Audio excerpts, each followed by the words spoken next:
My mother was my father's sugar baby. Every year he would hold her in his arms and promise, "Wait for me. Next year I'll marry you." He said it for 5 years. In the end, he married a woman from his own social circle instead. My mother never got the wedding she dreamed of. After that, she became unstable and cruel. She used me as a way to get my father's attention. "Go, call your father and tell him you're sick. Tell him to come see you." But my father only frowned and yelled at me. "You're already learning to lie from your mother at such a young age? Always haunting me like this. Disgusting." They blamed all the anger they had for each other on me. Later, my father's wife gave birth to a son. He became the perfect husband and father in everyone's eyes. My mother only grew worse. She hit me harder and harder, all just to make my father come look at her once. When I was 7, I fell down the stairs and broke my leg. I begged my mother to take me to the hospital. She slapped me hard across the face. "What are you pretending for? You fall once and suddenly your leg is broken? You're just like your irresponsible father. You were born to make me suffer." My father rushed over, but he only shoved my mother to the floor in irritation. "If you use this little bastard to fake being sick and trick me again, don't expect another cent from me." Their screams and sobs tangled together. I lay on the cold floor, slowly losing consciousness. This time, could they finally stop fighting? The shouting grew louder. My father shoved my mother to the floor. I forced myself through the pain and crawled toward him, grabbing the hem of his pants. "Dad, please stop fighting. I'm okay now." The next second, he kicked me away. My injured leg slammed into the furniture. The pain was so intense my vision went dark. I curled up, trembling on the floor. My father only glanced at me in disgust. "Stop pretending. When have you ever actually been sick? Every time we take you to the hospital, nothing's wrong." He turned to leave.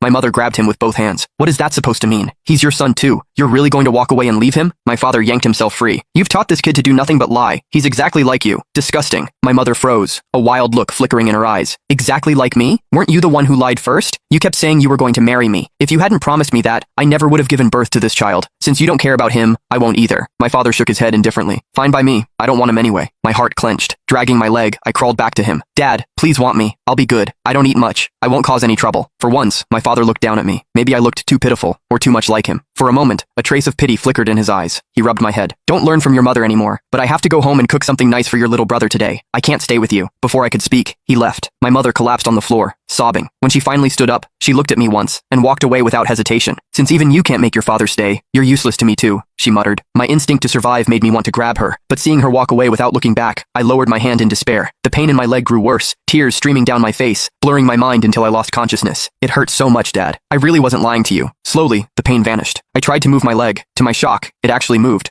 But when I turned around, I saw myself curled up on the floor, covered in injuries. That was when I realized I was already dead. I stared at my own body. My pant leg had ridden up, revealing the horrifying injury. Yet I didn't feel scared. Neither Mom nor Dad wanted me. Maybe death was the only way out. At least they wouldn't fight because of me anymore. Before I could look closer, a sudden force pulled me out of the room. When I opened my eyes again, I was watching Dad at the grocery store, picking out a rack of ribs and vegetables. Then he noticed a corner store had stocked a new batch of toy car models. He looked through them carefully, choosing 2 dark green models. A smile tugged at his mouth. "Henry's going to love these." I stared at the toy cars with envy. Ever since I could remember, I had never received a toy.